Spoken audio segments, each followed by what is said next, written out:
Okay. I guess I will begin. People are here more to see our panelists than to see me or describe different things about me or our organization. So as people come in, I think it's good that I do the introductions now.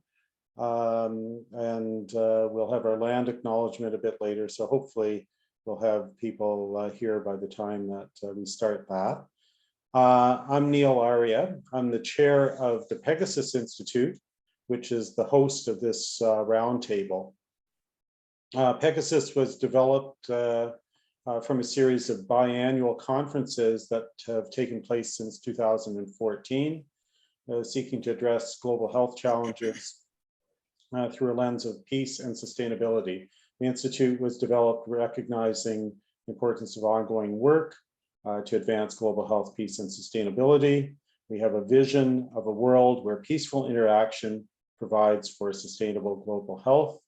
Our mission is to promote equity, justice, and global health in its nexus with peace and environmental sustainability. So we engage in activities like the webinars and roundtables, publication of different information, supporting some research, policy, and advocacy, with academic publications, toolkits, community resources, and we've really developed a bit of a following within this first year of our activities, and we have upcoming roundtables and webinars that could interest people.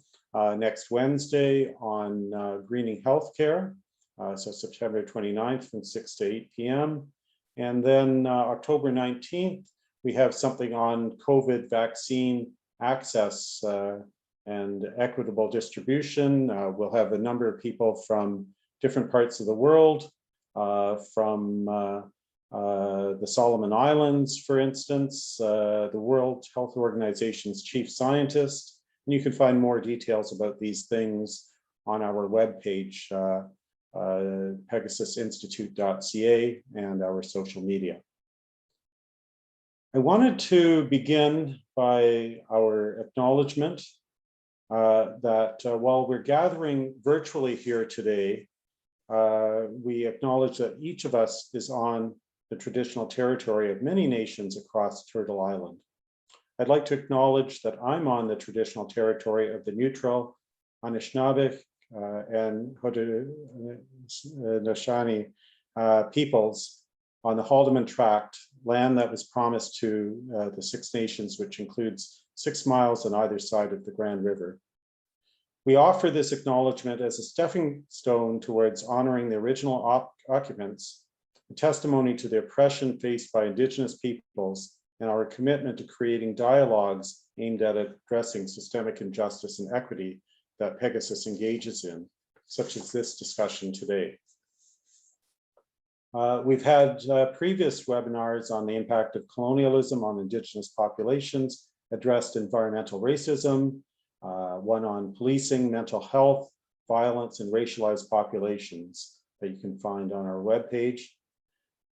This session is also the launch of Canadian Afghans for Health and Peace, from which our speakers all come. And when we have the discussion period, we may have a few more people to share information with you. So this new organization is an interest group of Canadian volunteers committed to Afghans to improve health, settlement needs, and overall peace. So we're concerned Canadians who want to mitigate the humanitarian crisis in Afghanistan and provide support for those impacted. Members come from a variety of organizations that bring various expertise in navigating immigration and settlement processes, addressing healthcare and education needs, and advocating for change.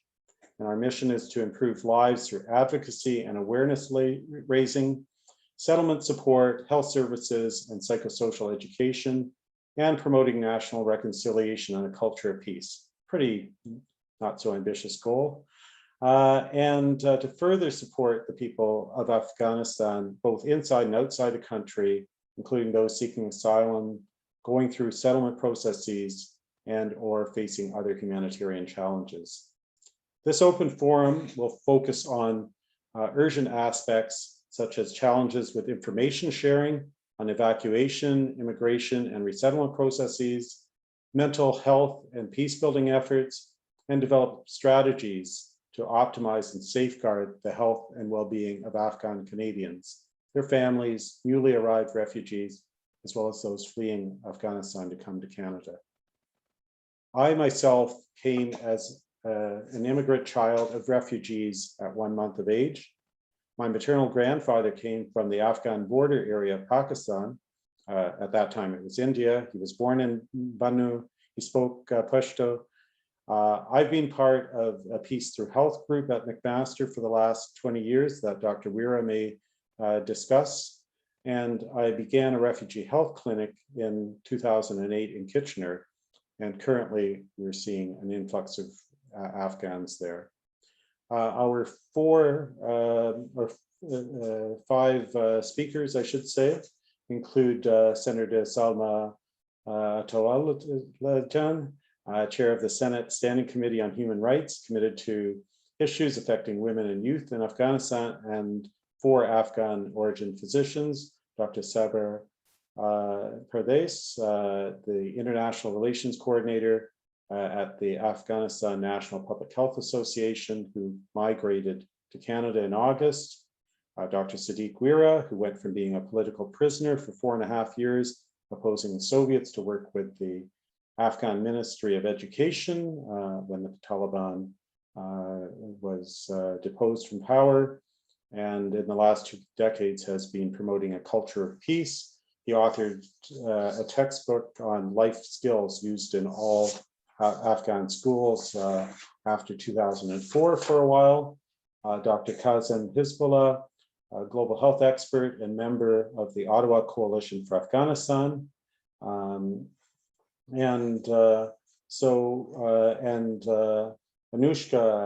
Atawalajan, who is with the U of T School of Public Health. So after this, we hope to engage with various academics, public health people, clinicians, policymakers, settlement workers, government officials. And as I said, after these prepared remarks of about 5 minutes each, I'll call upon a few other people to share things as we move more into that roundtable part from our group, and then we'll take some questions in the chat from the rest of you. So thank you for coming. And we'll start off with Senator Salma, who was born into a family with a long-standing history of political activism. She spent many years involved socially and politically in her community, moving to Canada from Pakistan in 1980. She was appointed to the Senate in 2010 and was the first Canadian senator of Pakistani origin. And she stands for ethnic diversity and the rights of women, youth, and the world's most vulnerable. She's been involved in various studies with her role with the Senate Human Rights Committee, and also concerned about children with their rights under the UN Convention on the Rights of the Child. So I'll just leave the senator to speak.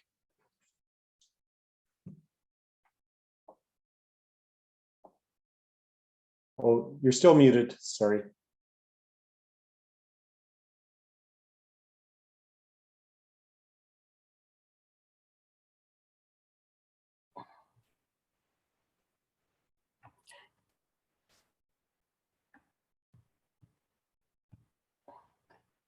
Thank you. You think after, what, a year and a half, I would have figured this out, but sometimes it happens, so I apologize. I'll start over. So good afternoon, everyone. It's my pleasure to be here today to exchange on the crisis in Afghanistan.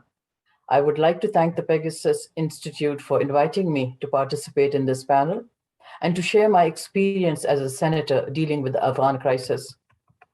As the first Canadian senator of Pakistani origin, my utmost concern has always been for women, particularly visible minorities. During my career at the Senate, I have visited many sites of disaster in an attempt to understand the context and underlying issues that lead to these horrific incidents. My observations have been communicated to the Senate Standing Committee on Human Rights, of which I was chair before the election. I have worked extensively with this committee to help promote women's rights.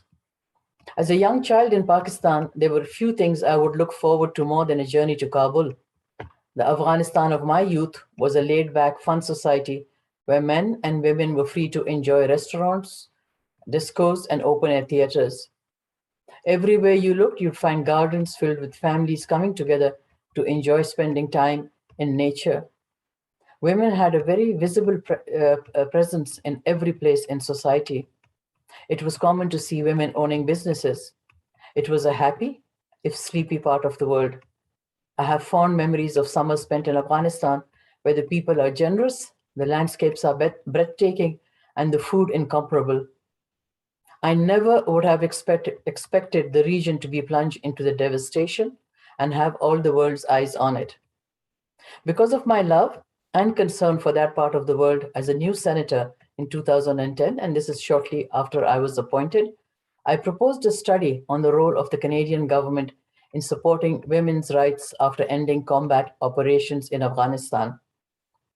The committee recommended that Canada make the advancement of women's rights a fundamental element of its approach to Afghanistan post-2011 by including women in peace negotiations and protecting their rights, offering additional training to Afghan security forces, holding perpetrators accountable for crimes against women, and making education accessible to all.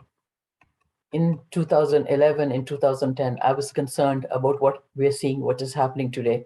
As someone who is from that region, who has studied history, I was concerned, and that's why I proposed that study. In 2011, also at the Interparliamentary Union, where Afghanistan is a member, I took the lead in drafting a report on the role of parliaments in assisting women and children's access to medical treatment, which resulted in the unanimous adoption of a landmark resolution.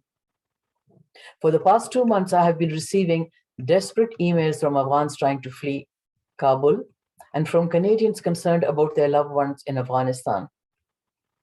The emails detail the loss of gains we helped achieve in Afghanistan. The situation has become so dire that one Afghan woman threatened to harm herself if we are unable to expedite her family's visa application. And believe me, this was not from lack of trying. Unfortunately, I still do not know the outcome of our efforts in helping these families.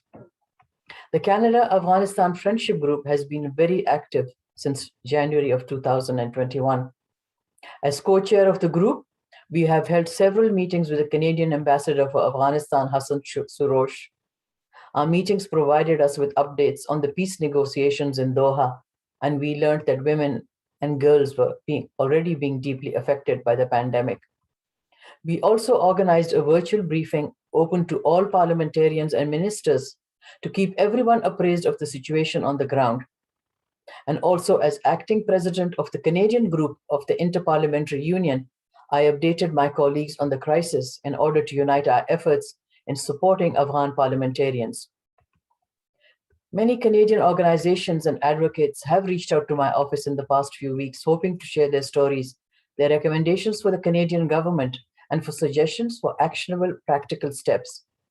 I agree, there's a growing need for solutions for Canadians wanting to help their loved ones overseas.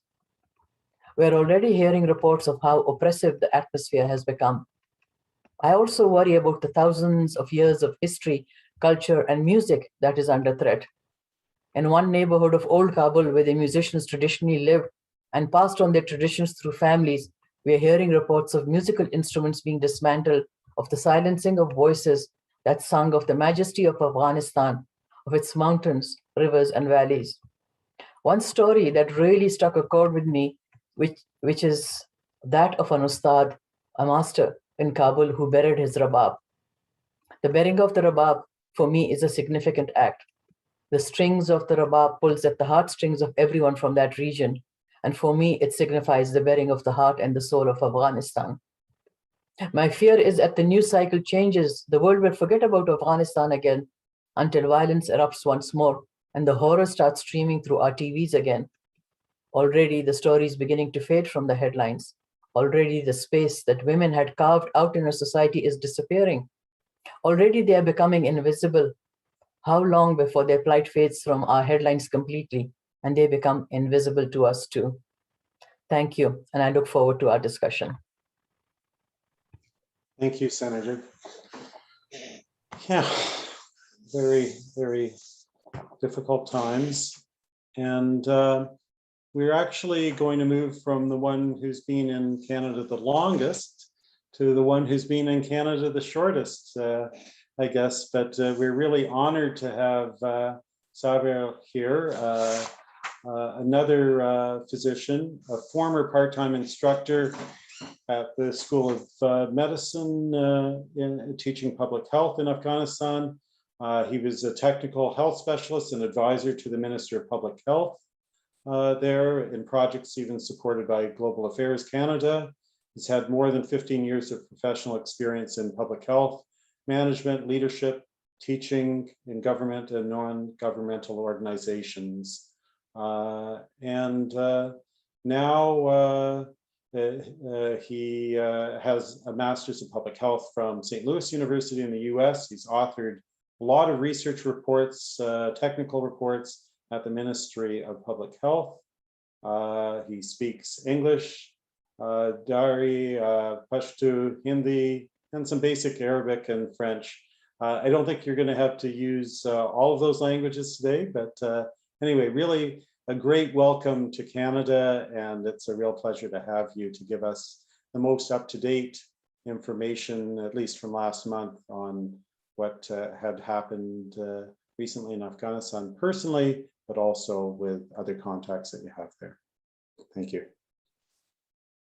Thank you, Dr. Arya, for the warm greetings and introduction. And I would like to thank the Senator for a remarkable speech. I agree on most of those points, and I will share my experience as someone who has recently arrived here. Alhamdulillah, our life is saved. I'm thankful to Allah and to the people and government of Canada for saving our lives and helping us evacuate. I know that there are a couple of thousands of people who have evacuated from Afghanistan, but I believe it's not enough. There are many more people who are desperate to leave the country, and as the Senator said, that she has received emails frequently. I have also been receiving emails and contacts from friends and those who have been working for the Canadian projects in Afghanistan. I would just give you a picture of what happened here on Ottawa, because I believe there are 53 families that have arrived in Ottawa, and I was the first who moved out into my house, and I rented a place, but it was not easy. But one of the most difficult challenges was to find a place and rent it, because the owners also have their own concerns and they don't want to rent out their place to someone who is newly arrived and they don't have any credit. But there are other concerns as well. So most of the families are still at the hotels, and it's not easy for them to cope with the kids and be like confined to only 2 rooms so it affects their mental health. And the process is a bit slow, but when we were in Toronto and we were working with the whole process was managed by Polycultural. They were working well, but we received several last-minute calls from them, and there were problems with their management team, and some employees were hired who didn't have any previous experience.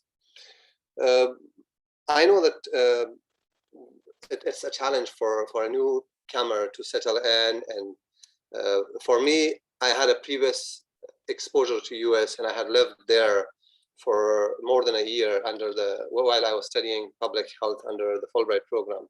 So it was not very, very difficult for me to settle in. I managed to enroll my kids in the school. I got my driving license. I did all of my paperwork. I got my health cards. And I think that it was very helpful for me, and I will be happy to share my experience with the newcomers to get integrated into the community quickly. And I appreciate the efforts of the Pegasus Institute and especially Dr. Arya for taking this initiative. And I will be happy to help the Institute as a volunteer so that we can help the newcomers in their integration process in the community. There are several other challenges, like for people who don't speak English. They need an interpreter, and sometimes they lose the contents in the interpretation. They cannot navigate the map, they cannot navigate the country, and they don't know where should they go, how to get stuff from the internet. And all of the communication is via the internet. So some families who don't have access to laptops or to devices that can help them get connected to internet, they may also have problems. And another concern from the landlord's perspective is that we in Afghanistan have lived like 4 or 5 or 6 family members in 2-bedroom or maybe 3-bedroom apartments. But here it's expected that every kid should have his own bedroom, and it's not practical because the amount of the stipend that the refugees are receiving, it's not matching the needs for renting a larger house. So there are some challenges, but we need to tackle them one by one. And I'm happy to be part of this group and work as a team member and see how I can collaborate more practically with the team members. Right now, I have my kid in the school, recently enrolled, and I need to drop him at the school and bring him back because he's not on the bus yet. So I may leave a little bit earlier because his school gets off at 3:45, and I'm at the other side of the Barrhaven, like near the Barnesdale and Green Bank. So it may take me like 45 minutes until I reach there. So I apologize for that. This was not in my control, and I hope that in the next webinars I will be there full time. Thank you. Thank you, Sada. Yeah, and it's good that you're highlighting some of the challenges personally that you're experiencing that a lot of other people see. And I certainly see those experiences with trying to find a Dari interpreter right now is, I think they're worth more than the price of gold, it seems like. So that there are many issues that we have with interpretation in our clinic, but we certainly understand. One of our other proposed panelists had a personal health emergency too, so couldn't participate. We'll move on next to Anushka. Anushka, I've known for, I don't know, 15 years or so, I guess, but we haven't really talked so much in those 15 years. And now we're together here. And Anushka has her PhD in public health from the University of Alberta, a master's in demography and health from the London School of Hygiene. And she's a qualitative researcher, also the daughter of our first panelist, senior research associate at the Center for Global Child Health at the Sick Kids Hospital, and now associate or assistant professor, I should say, at the Dalla Lana School of Public Health at U of T. So Anushka has had a real interest in health and peace more generally in the AFPAC area, primarily, I think, for personal reasons, but now is a public health expert. So welcome, Anushka. Thank you so much. Thank you, Neil, and the organizers for putting together this panel. And I would also like to thank the Pegasus Institute for having me today. And just to locate myself, like Neil mentioned, I am a global health researcher and I do research on humanitarian crises. And so I'm going to speak more about the public health impacts of conflict and humanitarian crises, and specifically focusing on women and children and adolescents. Before I go into some of the potential health issues that one should be mindful of, and that would like to discuss more detail, I wanted to give you a little bit of background about the public health system in Afghanistan. And this is important context for us to understand what potential impacts could be. So a lot of the health delivery that happens in Afghanistan is through contracting through NGOs. And so NGOs are subcontracted by the government to go into communities and to provide health services. Afghanistan has experienced a lot of improvements in child and maternal health from the early 2000s onwards. However, we have started to see in the last few years that some of these improvements are starting to plateau. And so some of the concerns that I would like to talk about when we are thinking about what potentially may be coming in the next few months is related to malnutrition and food insecurity. And one of the major concerns in Afghanistan pre the Taliban taking over was really stunting. There were high rates of stunting in Pakistan, high malnutrition in pregnancy. And we know that children and adolescents often experience worse nutrition in humanitarian crises than adults do. Also wanted to speak a little bit about maternal health. Afghanistan has a very high maternal mortality, which is about 638 per 100,000. Just to give you context, if we compare that to neighboring Pakistan, the rate there is about 140 per 100,000. So you can see that this is several fold higher than what we would see there.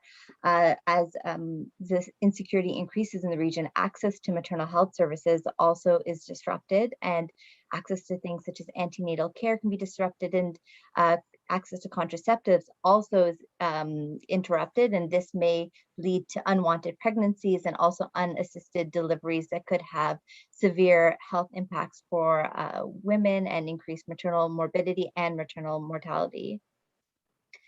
It's also important to consider the mental health impacts of what is happening now on the ground. And so, of course, there is the trauma that has been experienced, but also we need to think about the intergenerational impacts that are experiencing. When we are speaking about Afghanistan, it is a country that has been in conflict for several decades now. So that could have intergenerational impacts on children that are born. And as Dr. Saber did mention as well, even after resettlement, there are concerns related to adjusting to new contexts, and some individuals may experience isolation, and this could also affect their access to mental health services.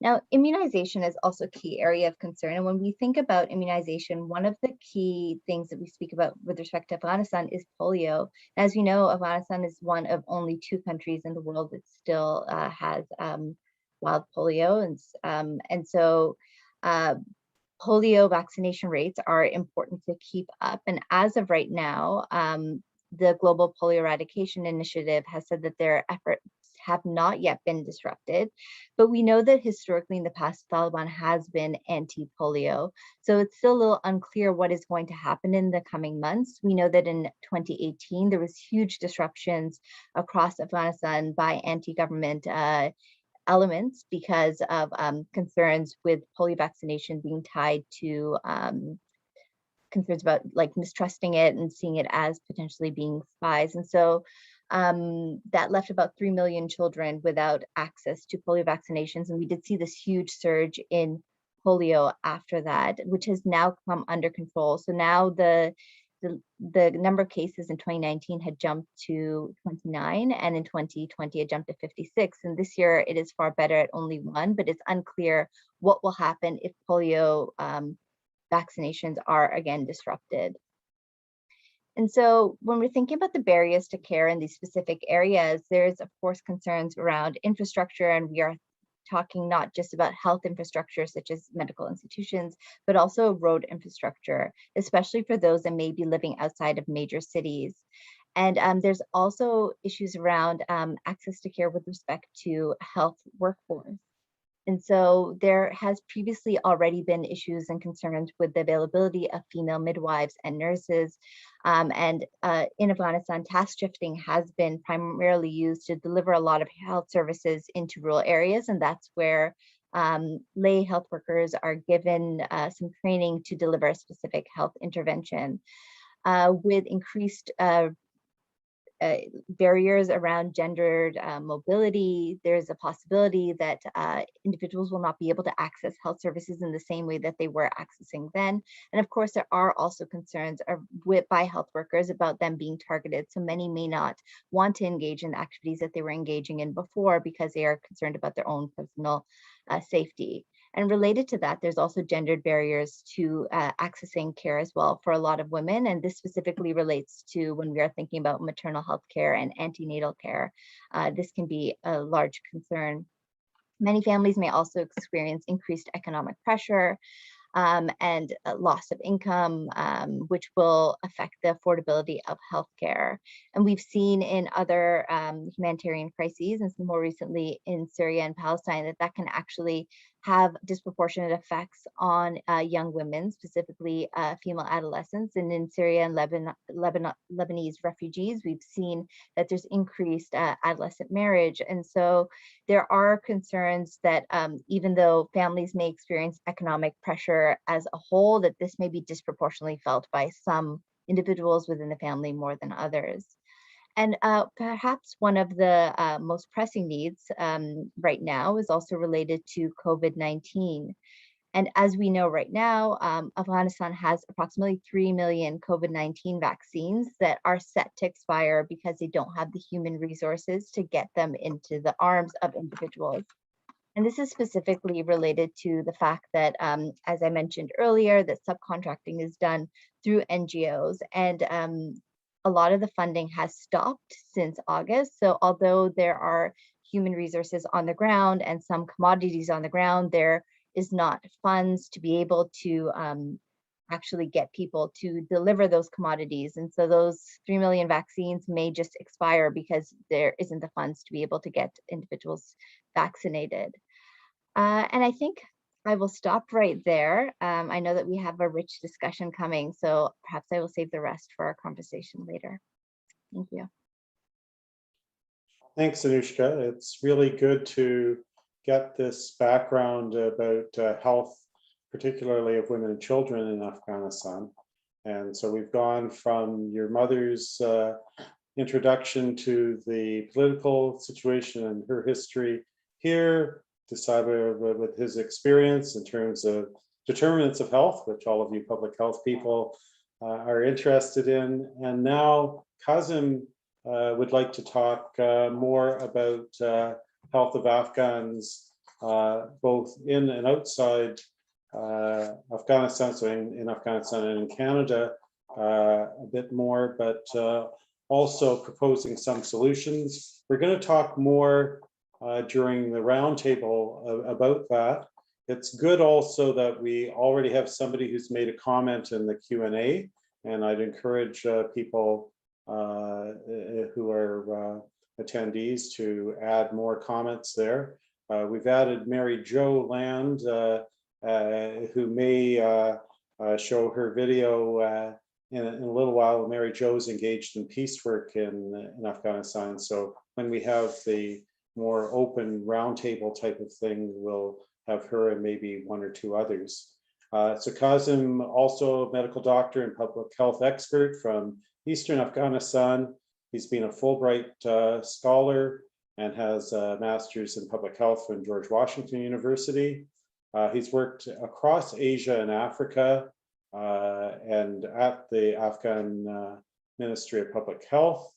Worked on projects on HIV/AIDS, TB, and malaria in Afghanistan, since you have mentioned some of the infectious diseases that people are prone to. And recently, he's led the formation of what is now the Ottawa Coalition for Afghanistan, that is meant to work with Afghan Canadians to support Afghans inside Afghanistan and in Canada. He brings firsthand experience and knowledge with international development, global health, operating within challenging environments, and partnering for emergency relief in war zones and post-conflict situations. So welcome, Kazim. Thank you, Dr. Neil, and I'm thankful to Pegasus Institute for giving us this opportunity to come together and talk about Afghans and their most pressing issues. Anushka has already talked a lot about the health challenges of Afghans. I will try to complement what she said, although she was very comprehensive and detailed, and she did describe the real issues that the Afghans are facing in Afghanistan. So basically, roughly a month ago, Afghanistan was captured by force by an extremist, hardline extremist group called the Taliban.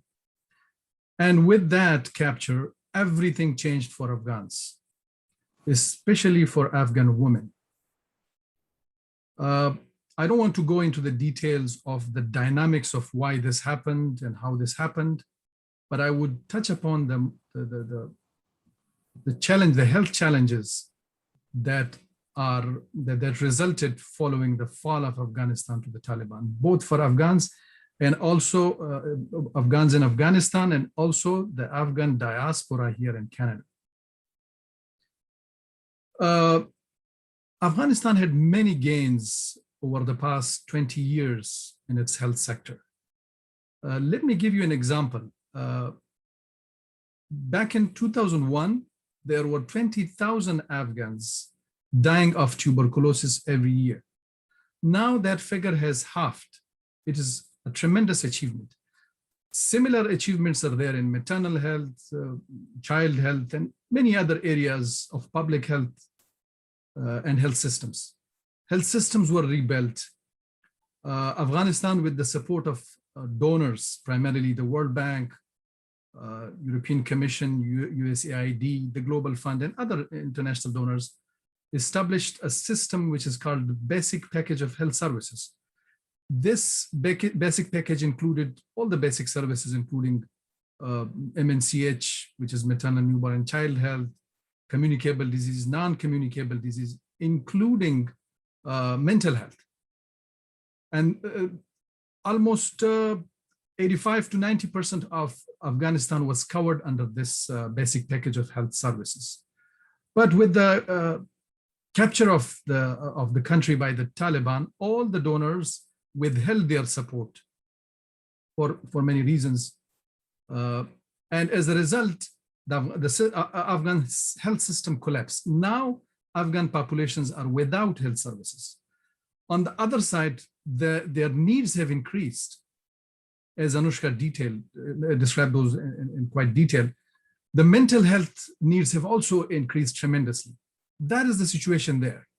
In terms of the health of Afghan Canadians or those Afghans who are resettling in Canada or seeking refuge, there are also huge challenges. The fall of Afghanistan was a big shock to most of the Afghans here in Canada. Their health, they were in a kind of a distress because of this fall, because they have emotional attachments, they have families there, and it's their country. So it's natural that they will go into deep distress. Their need for mentally, including myself, I was also in need of mental health support during the past 1 month. So, and for the resettled refugees or those who are coming new to Canada, they don't know the health system of Canada. They don't know how to find a family physician. They don't know how to seek physical and mental health services here. So that is another big challenge that the Afghans here in Canada are facing. Now, I know I'm running out of time, but I just want to mention something, and that is that unless the root cause of this problem is addressed, and luckily we have the senator here, I wanted to bring her to her attention. The solution is, yes, we will try our best, but the fundamental solution is political. Canada can and should play a very important role in putting pressure on the Taliban, who are now controlling the country, to have full regard to the human rights, and health is a human rights of all Afghans, including women, not on their terms, but on the terms of, but in line with the international humanitarian law, international human rights law, and the UN Declaration for Human Rights. Canada is an important player of international community. They have the power to really put pressure on the Taliban and their sponsors, whoever they are. I don't want to go into that detail. So that is one thing. And in terms of humanitarian support, I believe Canada can again play an important role. We remember in 2005, there was an earthquake in Pakistan, which really saddened all of us. It was a very, very shocking incident that happened. Roughly 1 million or so Pakistanis were affected. Now, roughly 20 millions of Afghans face acute starvation, hunger.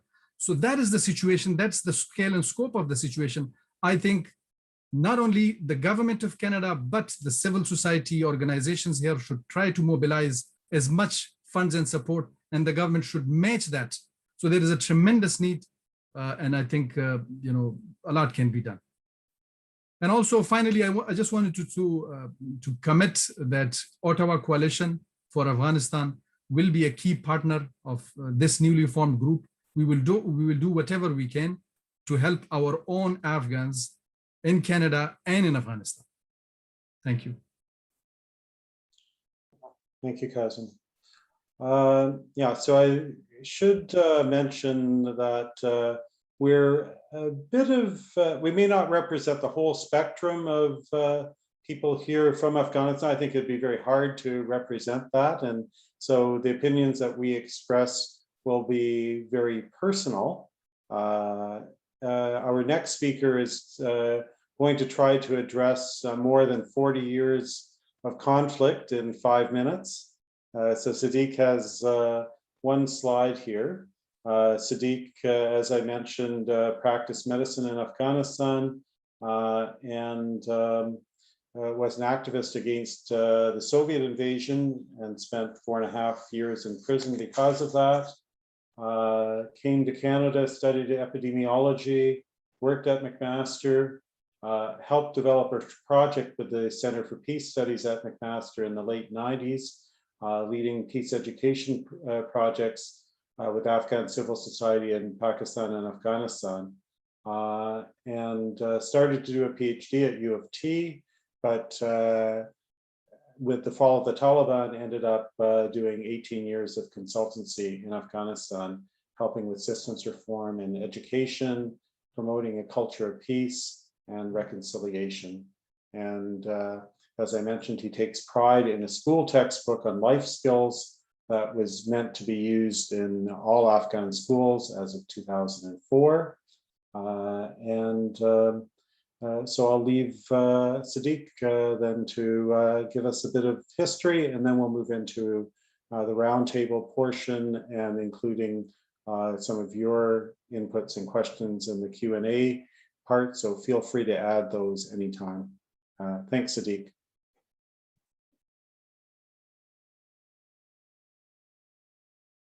Oh, you're still muted, I think. Thank you very much. Honorable Senator Neil, Mr. Chair, and very dear colleagues. I would like, a few things were reminded to me as I was hearing from my colleagues that I was a doctor of tuberculosis at some point in Kabul before immigrating. And I was a primary healthcare doctor in a village before I immigrated to Pakistan. And then all the way back in 2007, I was a part-time helper with an HIV high-risk identification and I worked with the colleagues of, maybe former colleagues of Kazim. Worthy of mentioning that I worked as a doctor in Peshawar, very nice years, and for a while in Islamabad. And to go around to the rest of the region. In 2007, I was a government representative in India, in Delhi, working with the ministry. I spent 50 days there with the Ministry of Social, I think, Human Resources. And the textbook is still in use. I found out it was in use for all those years. Life skills, Maharata Zindagi, Dujwan Maharatuna. Now, I want to tell you two quick stories. First story has a moral issue in an implication, and the second story. I have been advocating since 2006 that Afghanistan has a bigger domestic problem, an unresolved civil war. It's intertwined with regional politics, and they need to be addressed together. But as you see in this picture, I will try my mouse there. If you look, pay attention to the part A and B, we have A and B taking turn, different versions of them, as if the country is hostage, taken hostage by a few warring groups. I mean, in this era, that's 10 or maybe 13 years, if we add the 2 years after withdrawal of Soviet and the 1 year before the Soviet came, there was a party A dominated by one ethnicity and a party B. Party A kicked out party B, and they both then were fighting against another faction that was mostly several groups of A, B, C, D of Mujahideen with various ethnic identity, not very clear in the beginning, but later. If you look at quickly at another era, that's the era of first part of the Civil War, we had another party B with similar to this party B with an ethnic dominance that took it all and kicked out party A. And so the third one is then we have Taliban. So this is 96 to, again, kind of can be labeled as party A. And the Northern Alliance Plus, the faction B, was kicked out and oppressed. And then we have the 20 years where kind of the party B was in control, even though there were, I mean, international community was present, several countries, but still the temptation to keep monopoly of power and economics and the wealth and culture, that was the pattern. So the trend is all kind of the same. Now we have party A again. This party A is not the same as that party A or this party A of Hikmatyar, but it has, it's a dominated party by one ethnicity, and it wants to take it all, and we don't know what's going to happen. Now, what we should pay attention here is that there is one party trying to take it all, oppress others, have very strict, biased beliefs about the other, so biased in their judgment, lack empathy, forget about compassion and sympathy. So any of these party A's and party B's, why they are failing, because they don't have the mental capacity to include others and to create a win-win scenario for all. They only see their own prides, they only see their own gains, they only see their own victimization, they only see their own legitimate rights and even illegitimate, but they do not see easily and acknowledge the legitimacy of the other. That's, my friends, one trend going all the way for 43 years now. I recounted, it's 43. Story number 2 is, and this era, 1978 to 1992 or 1989, so we had the NATO and Soviet blocs, and we had regional Pakistan and India, as countries taking sides in these two, with these two Afghans. So there, that interface between the Afghan parties, these are parties, these are factions, they are not people. They do not represent people, they are not selected or elected by people, and they do not represent the interest of the people. Mostly self-interested. Like, these guys wanted progress. Thank you very much. These guys were a bit more open not in this stage, but here. But still, they didn't want to lose the full control. They won it, and they wanted to kick out the other one and do not even recognize any legitimate rights of the other.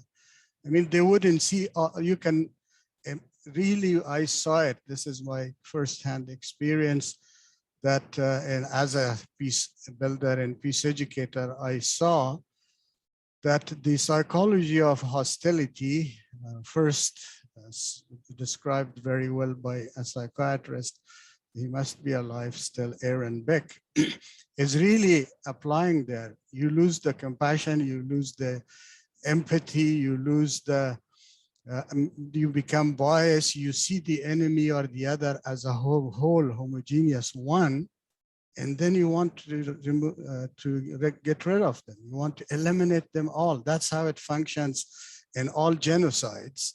If you look at Rwanda, or if you look at Second World War. So that psychology, unfortunately, has not gone away here. Now, going back to the 1992-96, we had India, Iran, and Russia. We had Pakistan and Saudi working with these groups, supplying them with arms and weapons and money and political support. And this stage when A1, so we have the same continuing. And now in the 20 years, 18 years of which I was in Afghanistan, we had NATO, obviously, and we had India and Iran close to the government. And we had Pakistan and Russia kind of away on the side, but Pakistan with their friend, India, India's friend playing through the government. So India was seeing itself through the government of Afghanistan and quite happy with that. And Pakistan would be seen and beside the warriors.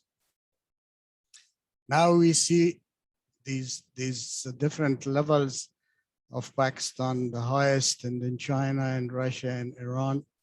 This is a nice, interesting coalition that is going to last or not, but I think it worked against the United States. So they are happy that they work together on the cause of Afghanistan. That's for the first time these countries would work together, but I hope they will use this opportunity to continue working together.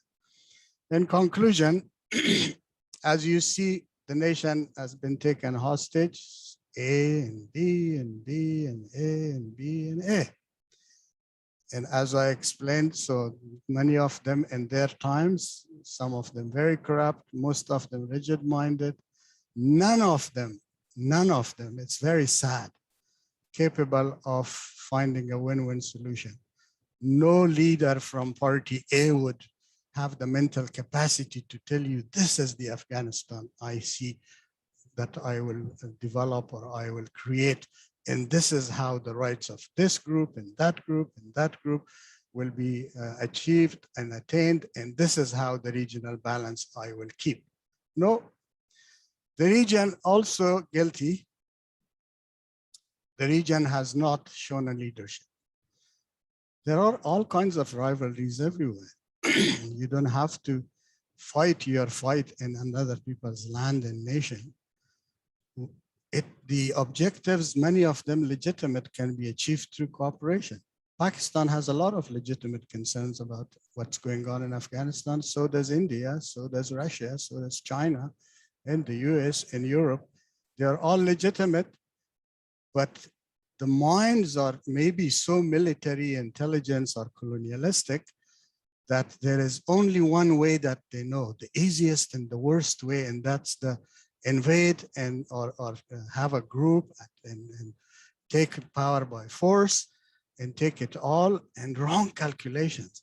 It has not worked every time. It's not going to work this time. Last, this is for us. We are worried about the refugees. We are worried about the safety of the people. But the rest of the millions of people are there, and I see one need and one opportunity. The need for a national reconciliation is bigger than before. I was part of a peace group. I tried. I mean, a government established peace commission. I tried to get a buy-in for a national reconciliation approach. It didn't work out. So people, it's like this. People would see each other's rights. People would see, let them provide opportunities. So they listen to each other's pain. They listen to each other's fears. They listen to each other's grievances, what they lost, and look at each other's poverty, look at the human face of each other. And then let them focus on pragmatic issues. Okay, how can we work together to recover the economy, and how can we keep a balanced relationship? We don't have to force. I see that take the responsibility as an Afghan. It's Afghan's problem that drags other countries to Afghanistan. If only, so you have divided and incapable leaders, other people will lead your country. Yeah, thank So, you. the last is that the regional cooperation. I think the time for diplomacy is starting, in time for helping the region to cooperate on a temporary cause of Afghanistan. We can see that on Afghanistan, they could cooperate, Iran and Pakistan and Russia. I think that's the best start. Okay, thank you, Sadiq. Yeah, that was a lot of information in a short period of time.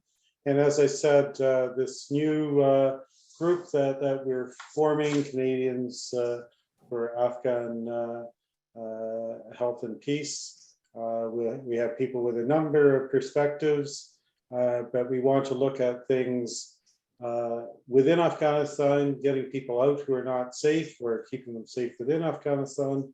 When people come to Canada, making sure that they have the resources that they need in terms of their own health and peace. And so this is now the time for our roundtable with, and I would like to add some of the other people here.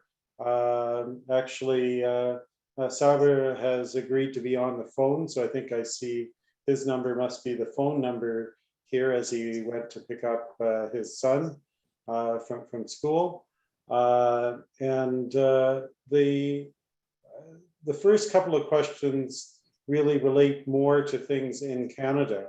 And we've got a couple of other people, I think, who can, we saw Mary Jo can add her voice, and I think Bashir is a person who might be able to add to some things here, because Bashir has been involved with employment of people. But I'll read a couple of questions from the chat for our panelists to comment, since many of you are working on things. So the second question relates to getting people who are students and scholars getting visas to come to Canada. And there are many people who remain at high risk who have to hide. And I think that many people on the panel have connections with people like that. Is there a way of getting the federal level to prioritize helping these people? And then the first question related to challenges in terms of people settling here. And we heard about some stuff in terms of how Afghans might want to live, and affordability of having a bedroom for each child, and issues with landlords refusing to rent to people, and difficulty with people who can't communicate in English. So I think questions about the social determinants of health, and a lot of people liked those questions. So why don't we bring those to our panel first? So issues of getting people out of Afghanistan, and I might maybe have the senator perhaps lead in that discussion. And then I'd actually like Bashir maybe to be the first one to talk about some of those other issues with rent and other things, and Kazim may want to also address that, and Saber maybe expanding from his personal experience, if that's okay. So Senator, if you could address trying to get out scholars and students from Afghanistan. Thank you. It's been a really interesting, discussion. Here I have to express a sense of frustration. Um, it's been really, really slow. In my office, when we try to help people who were reaching out to us, and some of the cases were really desperate, and we, we forwarded the names to IRCC. We have not gotten an update. I know the government says they're going to bring 40,000 people, and I know some have arrived already. But more than that, there's not much I can say, except that we continue to push that, people whose lives are in danger need to be brought out. Um, unfortunately, Canada has been missing a little bit in action. And I was very disappointed that the day Kabul fell was the day that we called a federal election, because then everything has just, took a backseat. We were so consumed with the election because Parliament was dissolved. And, as co-chair of the Friendship Group of Canada and Afghanistan, we would reach out to people. We would have meetings. In the past, we had, even before the fall of Kabul, when we were talking to the parliamentarians in June, we had one meeting specifically with the women parliamentarians. And there was that sense there that something is happening, and they were pleading for help. So, Canada does have a stake in Afghanistan. We lost young men and women in Afghanistan. We have a very vibrant Afghan diaspora who has contributed much to Canada, and we want to see the diaspora expand. Unfortunately, we are moving at a very slow pace. And once Parliament is back, I can ask for meetings. And I'm also hoping that the coalition in Ottawa would reach out to me, and maybe we can have some meetings there and we can discuss how we move forward and how we work together. So I don't know, I'm sure you can sense my frustration. At some point we were trying to, mm, I, I was, my colleague from New Zealand reached out to me about helping the female soccer team. And we weren't getting any answers. And I'm happy to say that they have settled in Portugal. Portugal took them in. I think other countries have moved a bit faster than we did. Our ambassador wasn't there. Ambassador had been on leave since July, if I'm correct. So I don't know what to say to you except express my sense of frustration. But I'm hoping we will be back and we can, keep questioning and answering and keep pushing. Yeah, we're hoping as a group that given the various organizations that people belong to and connections with Afghan Canadians, there are also other advocacy organizations that we're aware of, including war veterans who are really interested in the people who help them. So they often have more influence with our government. So we're hoping that we can get people out at risk. And I see that we've got a few questions about the international situation, but maybe Bashir, maybe you could introduce yourself and talk about some of the settlement type issues that people were asking about here. I don't know if you can turn on your video, but I think you should be able to turn on your audio. Bashir? Yeah, are you hearing me now? Yeah, you could have video if you would like, so people can. Okay, let me see, where is that? Things are a bit.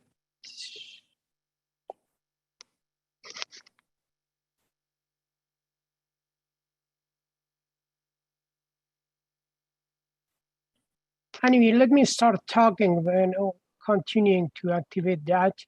Good afternoon, everybody.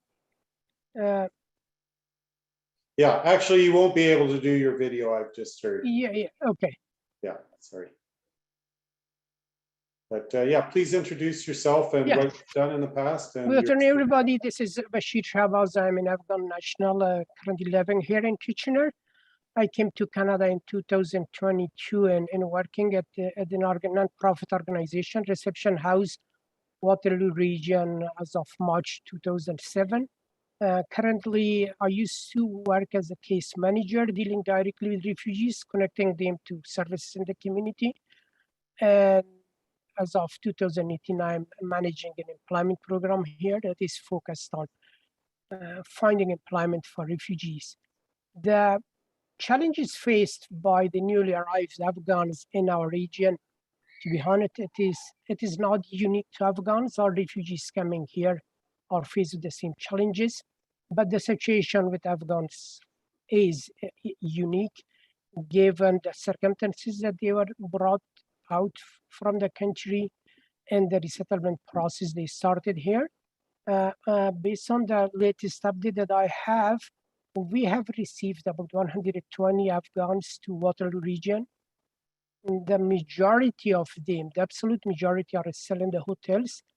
As my colleague mentioned, the same situation that is in Ottawa. I think the situation with the housing is everywhere.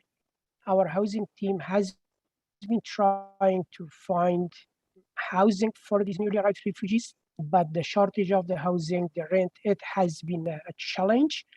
And kind of there is a chain reaction. A lot of other problems kind of related to housing.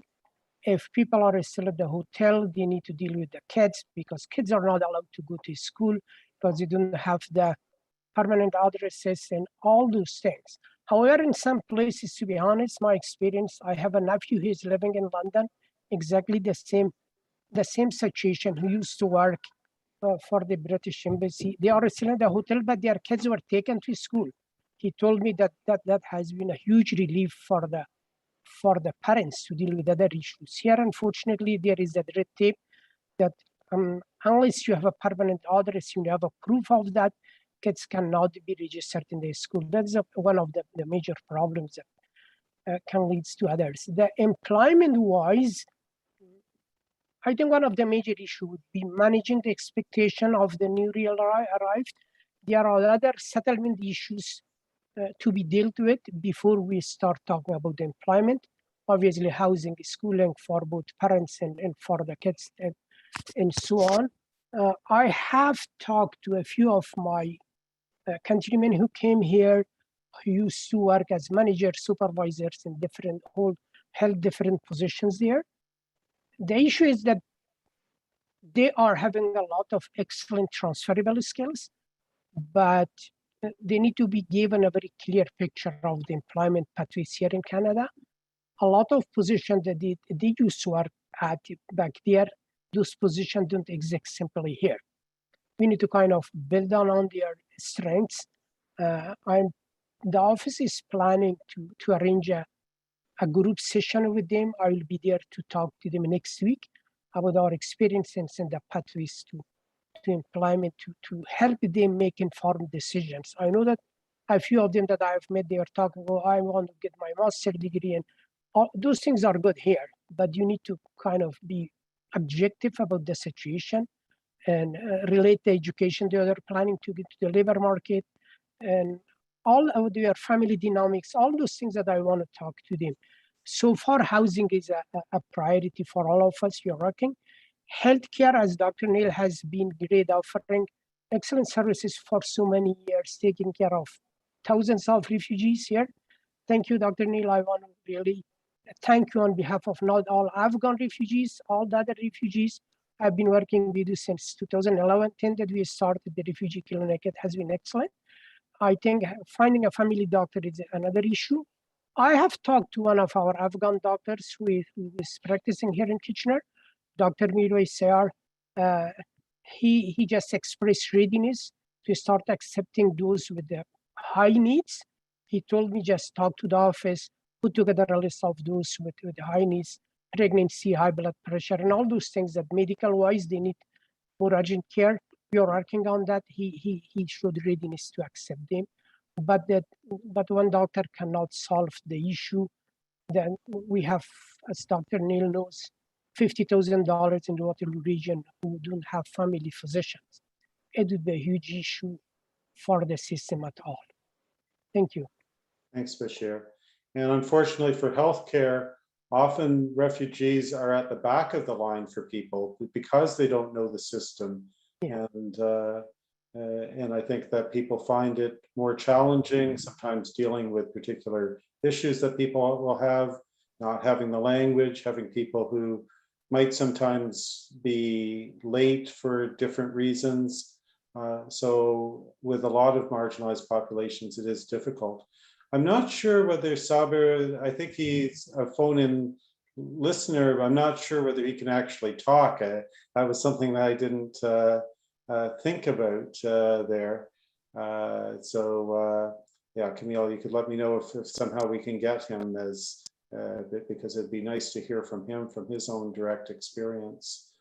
But anybody else want to address these issues in terms of the resettlement types of things and bringing people at risk, Kazim and others? Dr. Neil, I just wanted to briefly add to what the Senator said and other colleagues. In as much as we appreciate the government's efforts to expedite the ongoing current applications, we share the frustration. Scholars, I think, are probably quite back in the line. The priority is the families of those who are currently in Canada and their families are stranded in Afghanistan. The speed is so low, so slow that they're very much frustrated. I know a group of some 250 Afghans, most of whom are women and their children, husbands, wives. They are stranded in Afghanistan. As of now, nothing has been done for them. So from our side, we have been, I have been in touch with our ambassador, our colleagues here, Afghan community here. But I don't know, for some reason, nothing concrete is happening around the 20,000 resettlement commitment. I really don't know what can we do. Everyone has been, pushing hard, making noise in the media, but nothing is happening. So, yeah. Yeah, thank you. Apparently you can unmute yourself if you wanted, Saber, to add to the things, both for the people trying to, the scholars who need to get here and others, as well as addressing the issues of resettlement here.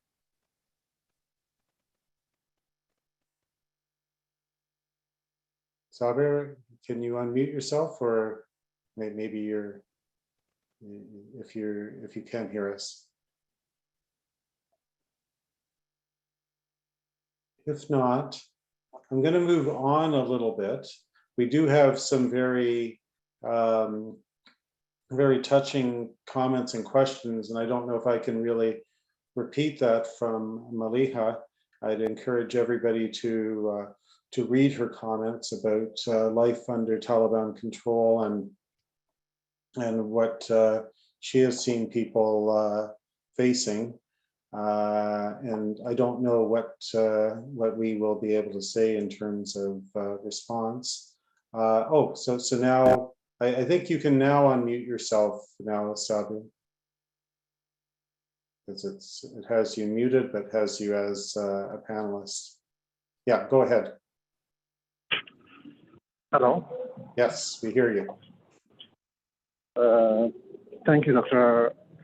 Arya. I agree with your comments and comments of Dr. Kazim. And I propose that under the leadership of Senator Atawallah John, we reach out to the IRCC and request for a meeting and ask them why the process is so slow and why is it taking so long, even for those who have received confirmation of evacuation. There are a number of people who are in contact with me. They have received confirmation for evacuation, but they couldn't evacuate because the airport was so crowded and no one could cross the security checkpoints inside the airport during the last few days of a collapse.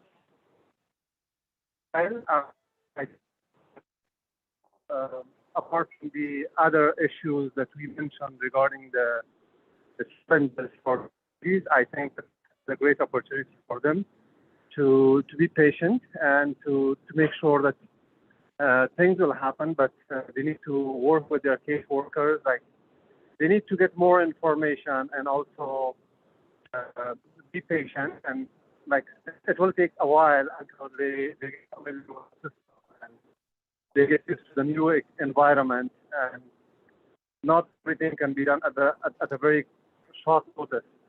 But since I heard that in London, it's like the permission was given for refugees to enroll their kids in the schools, maybe we can request for a waiver for the kids to enroll in the schools, so that the parents can be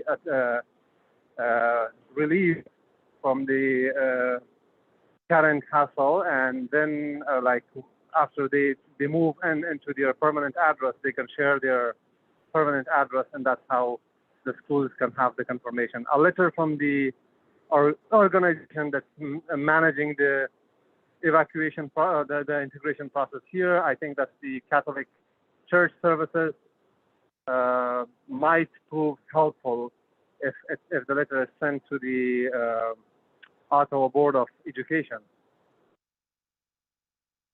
Thank you. Yeah, you're welcome. We're going to shift gears a little bit.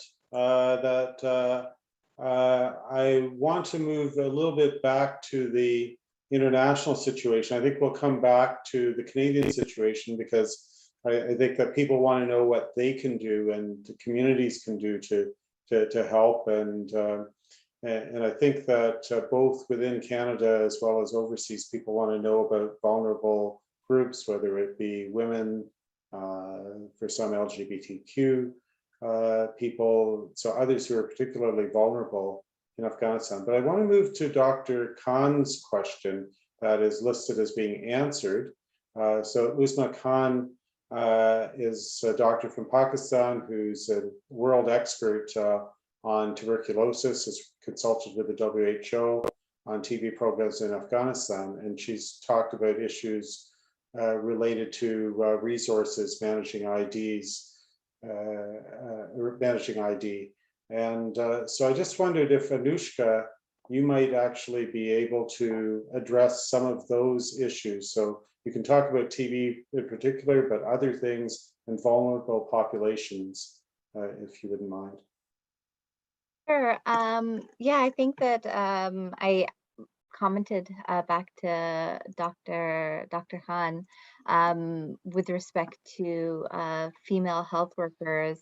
She very rightly pointed out that there may be barriers to female health practitioners operating in different health institutions, and then what will be the downstream impacts of that on different groups accessing care. And it will have severe implications on individuals, especially accessing any SRH services or maternal health services.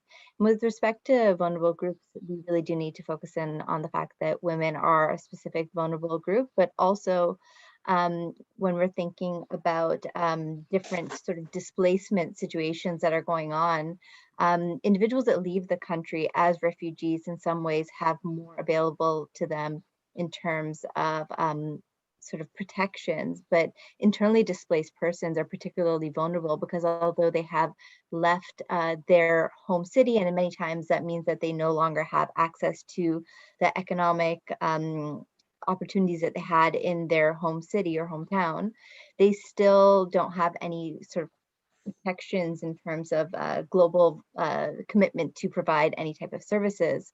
So we do need to really think about IDPs in Afghanistan and the health services that they may be needing. And within the group of displaced individuals, and that's including IDPs and refugees, it's also important to think about children and adolescents. About 49% of refugees worldwide are under the age of 18.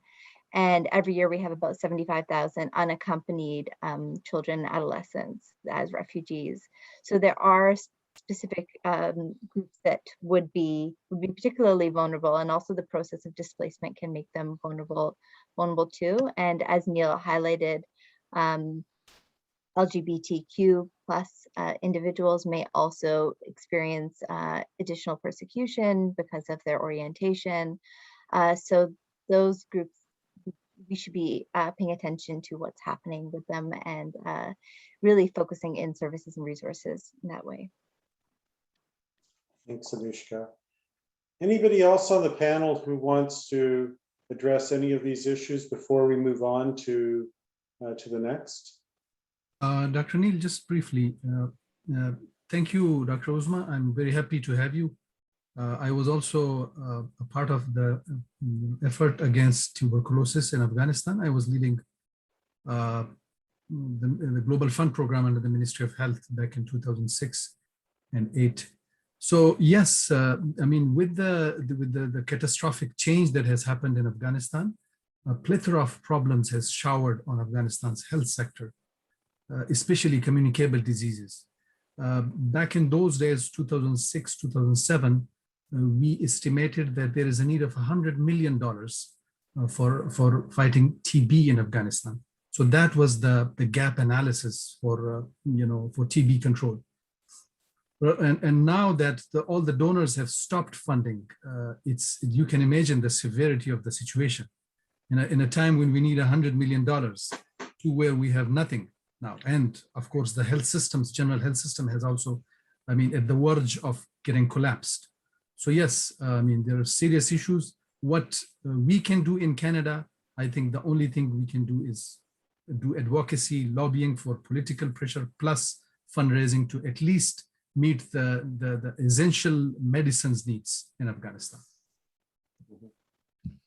Now, I actually wanted to go to Maliha's comments, which were really, as I said, very touching. And so we've actually given her permission to actually express them directly. And then I wonder whether Sadiq and others would like to try to address that. But Maliha, did you want to share your feelings about what is happening in Afghanistan right now and how it's affecting you? Yes, good afternoon, everybody, and thank you for giving me the chance to express myself through this meeting.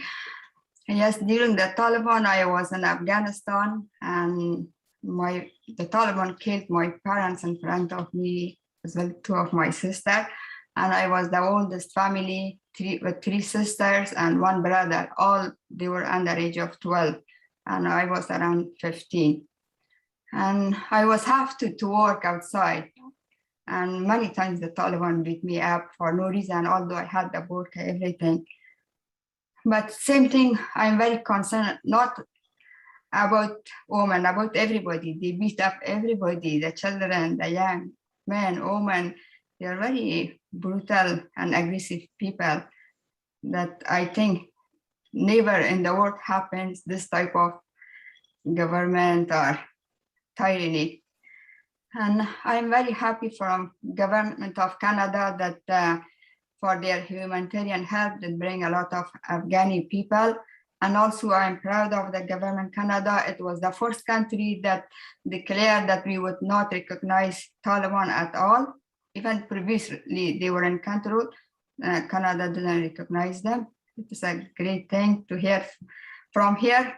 I'm very happy for those people that they arrive here and they use this opportunity, the security, freedom, peaceful country, but they might face some other challenges that, as we mentioned, the shortage of houses, sometimes they will have issue to find a family physician, language issue, these things.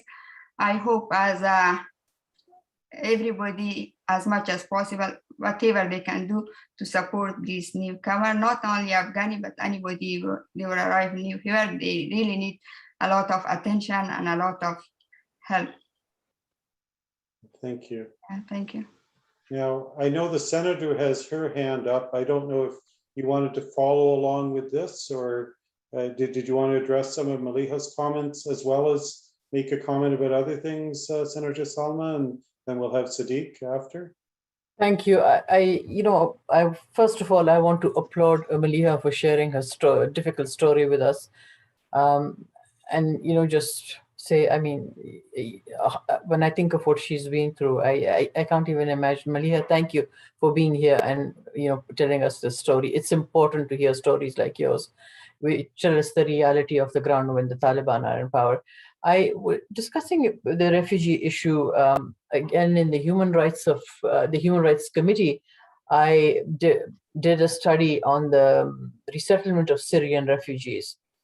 And we went and spoke with refugees in Toronto, in Montreal, and in Ottawa. We listened to them firsthand, and we listened to what worked and what didn't work. So maybe and there were recommendations that were made to the government. So that was a very successful program. So Canada does have something in place where they can bring the refugees and work with them. And the one thing that I have to mention is that what I learned from the study is the refugees that came that were government sponsored had a harder time, adjusting. But the refugees that came and that was sponsored by a family, or a church group or any other group, but because they had that personal level, somebody there to help them, teach them, because you come to Canada, you really don't know anything. And I mean, that's not only the refugees. I myself, when I came to Canada, we come from a different society to come here just to learn. So if there's somebody there to help them, guide them, like, simple things like taking the children to school, helping them with their visits to the doctor, just getting them a sense of how to establish yourself in the Canadian society. So that was helpful. I'm hoping that we move a bit faster. I like the suggestion of maybe asking the IRCC for a meeting.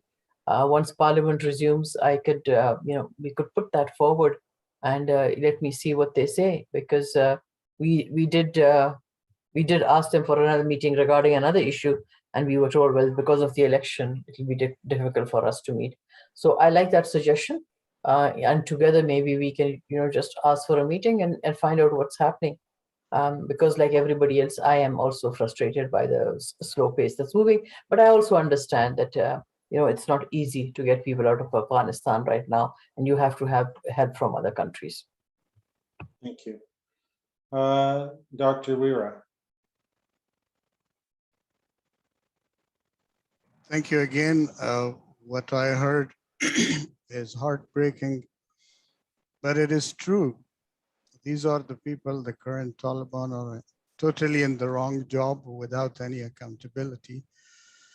And also they can get away with stuff, and lack of funding, which is somehow positively related to if they changed, if they allowed a professional government. I worked with the Minister of Higher Education, the guy who just handed over his seat to a new Talib who became the Minister of Higher Education. I remember we were working on reforms, how universities should create managers and leaders for the economy and the country economy and for social development. Now that guy have no idea. You hear in the media the mental capacity and the experience and the attitude of many of these ministers. Then you hear things like, why would women need to work? Why instead they don't get married? Or there are some very sad and appalling phrases used, like a woman who is not covered is like a chocolate without cover, or a melon that's open. These are ministers talking in the media.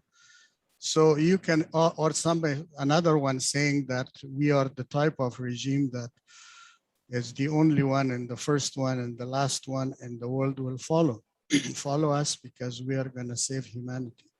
So with that level of naivety, what do you expect? The only strength this group has compared to its rival warring factions is that this group can work to bring security to individuals and to their properties, and they are not corrupt yet. Other than that, like, those are the functions they are good at. Other than that, the way they think, their values, their beliefs are so backwarded that does not match the requirements of basic jobs, and let alone the rights of men and women and children and the future of the country. Thank you, Sadiq. Any other comments on this? as we move into our last half hour, which I think we want more solution focused. And I think people want to know what ordinary Canadians can do, whether they be politicians, government officials. Let's look at solutions in the next little while. Bashir, did you have something you wanted to say? I just saw your hand sort of up. No, thank you. Okay. Anybody else who wants to comment on things up until now? If I may, Neil, I just want to echo what was discussed, but add something about regular meetings with the IRCC. So two things. One, if these meetings are periodical, regular, as much as they are needed. And two is if all parties, all groups are somehow represented or included that work for Afghans, that work with Afghans, a stronger voice, one voice will be less confusing and more powerful. Okay, thank you.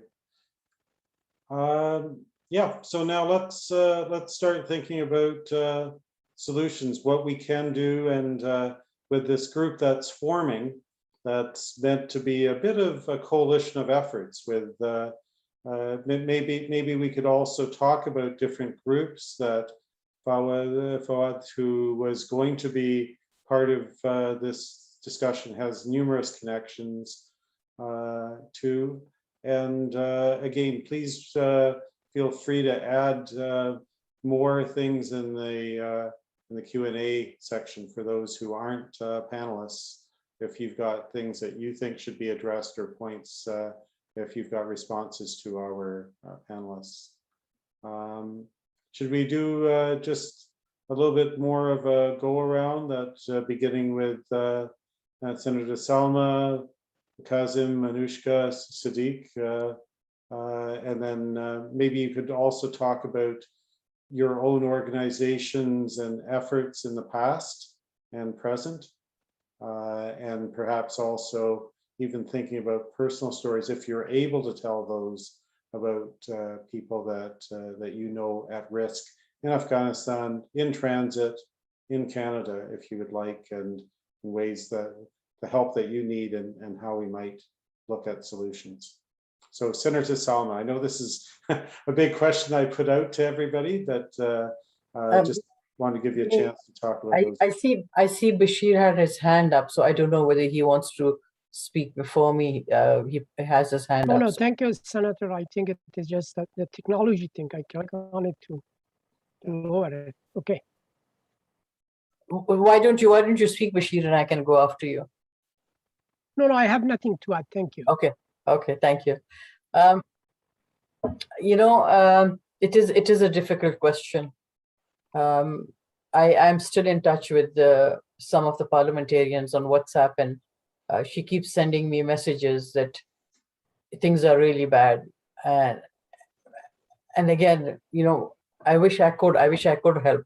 I am trying, and I'm trying to push as much as I can. It'll be a bit better. Again, it might sound like a broken record. Once Parliament comes back, we're sitting in Ottawa, and we can do all this work. But anyone, please, if there's any issue that you want to highlight, you want me to help you in any way, if you have any ideas how we move this forward, please reach out to my office. I'm available. I answer all my calls.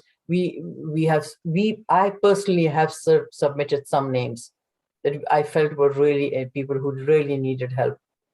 We have not heard anything. We have, again, that's frustration. Let me know what's happening. I know that you have a lot of, a lot of people have submitted names. A lot of people have submitted family names.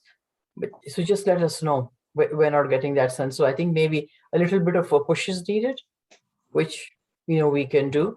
But I'm happy to be part of a group as long as we work within this group, of trying to help people come here. I personally can push just a little bit, but ultimately it's the IRC that takes the decision. If Parliament was functioning, we could have called the Minister of Immigration for a meeting as the Canada Afghanistan Friendship Group. Unfortunately, once Parliament is dissolved, everything gets dissolved. So we'll have to form that group again, and then we can do that. I'm happy to move at that, at a fast pace. My office, my staff is on this call. We can do that. But again, once we're in Ottawa, and to tell you truthfully, I don't know when that will be. My sense is maybe early in the new year. But I'm hoping that things would have changed by then. Thank you. Kazim. Thank you, Dr. Neil. I would suggest that this group and the partners of this group do three things. The problems are many. I think it'd be good to prioritize.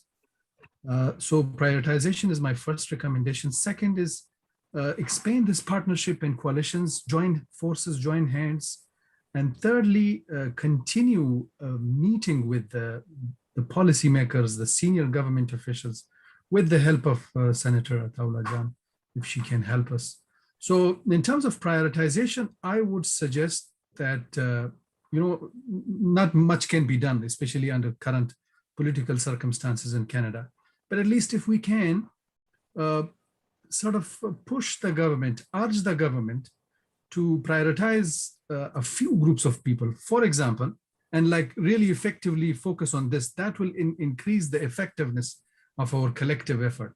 And that would be focus on the families of those immediate or extended families of those who are in Canada, but their families are in Afghanistan or in the neighboring countries. Secondly, simplify the processes. Those people who have been able to flee Afghanistan to Tajikistan, Pakistan, India, other countries. Now the requirements are so heavy for them. Let me give you the example of India. There are 25,000 Afghans living in India. For the past 10 years, they have been in touch with UNHCR to get the RSD, which is refugee status determination. Only 7,000 have been given that. In Pakistan, it's so difficult. In Tajikistan, it is so difficult. So maybe if we can prioritize the families of those and also streamlining and making the processes simpler, convince IRCC to that end. And then, of course, the third priority would be, those women who are like, I know one woman who was leading women empowerment in Nuristan province. It's such a difficult province. And she was doing that. Now she's in hiding. I have been writing emails to her. I don't even know what happened to her. She was the director of women affairs. She never wanted to leave Afghanistan.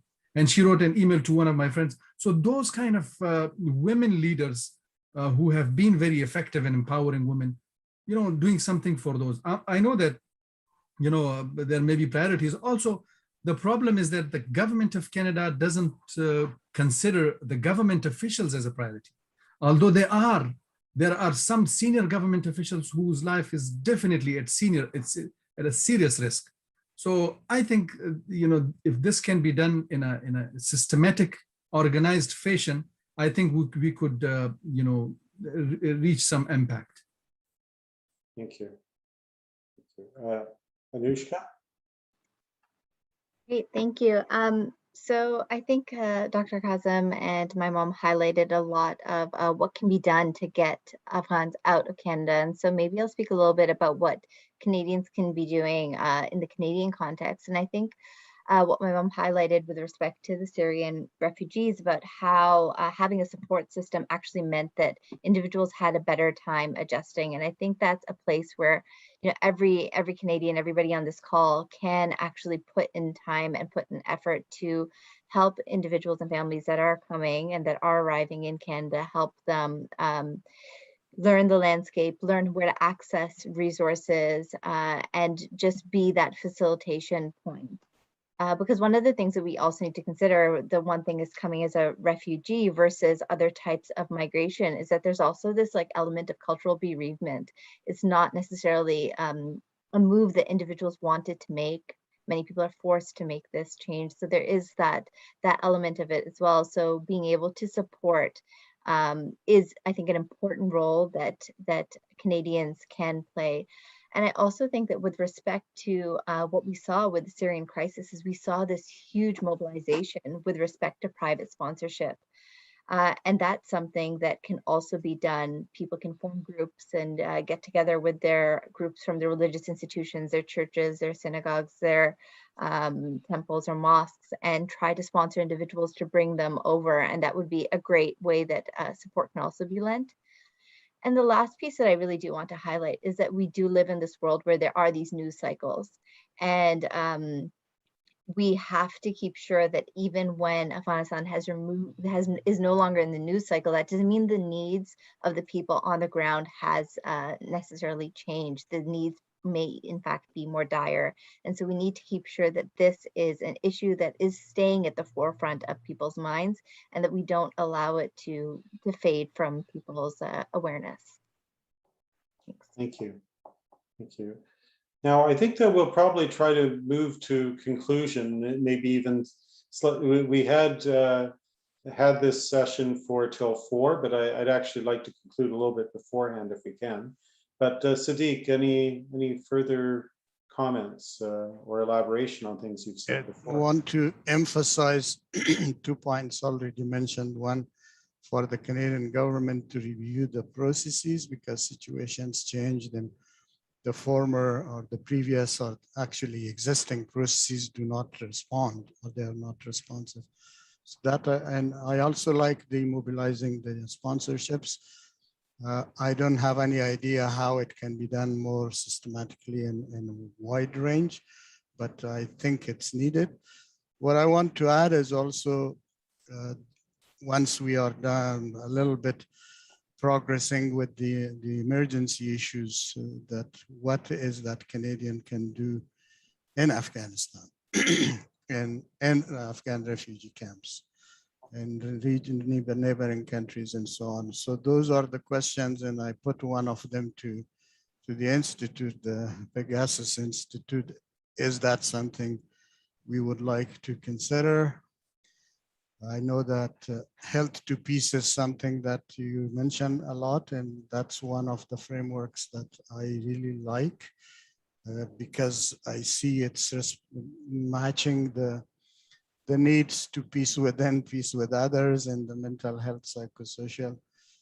And there must be other institutions who are interested in global health issues. I mean, Anushka is leading one of the programs. And just to mention the additional one, like McMaster, you will be invited, Neil. The residents are interested to learn more about Afghanistan, the family medicine residents, and see what they can do. So there is something planned for them. So those are the type of not long-term, maybe intermediate term that we consider for discussion in the future. Thank you. And for the audience as well as the panelists, we're hoping to just put this recording on our webpage as we have done other recordings. If you find that this would be useful in dialogue with other people, we're hoping to continue some work with this new coalition that we're creating. And Dr. Weera has suggested perhaps coming up with a 5-minute summary of clips. So I might try to see if we've got a student or if one of you has a volunteer student who would be willing to take some of these highlights in something that certain people who may have a shorter attention span than our great audience here, who's been around almost 2 hours. And I often have a shorter attention span. So if we're able to have some highlights for people to bring across our key points, and we'll develop action items. There's been a suggestion about doing an op-ed, and we did have one person on briefly from the media, whom I might reach out to again, just to see whether they have an interest in the story, both in terms of getting people here as well as the challenges of people within this country. So anything else before we conclude from the audience or from our panelists? Neil, can I just say thank you to you and for including me in this conversation. I think it's a conversation that needs to be continued. You know, again, my office is open to everyone. We, you know, and the other thing is that we have to keep the people of Afghanistan in, you know, and as a woman, and some of the women that I met through my work in the IPU when I was head of delegation, I would always go to the, you know, the Afghan delegation and meet with them and sit with them and you know, talk to them, and that commitment that I saw, the interventions that I saw from the some of the female MPs of Afghanistan.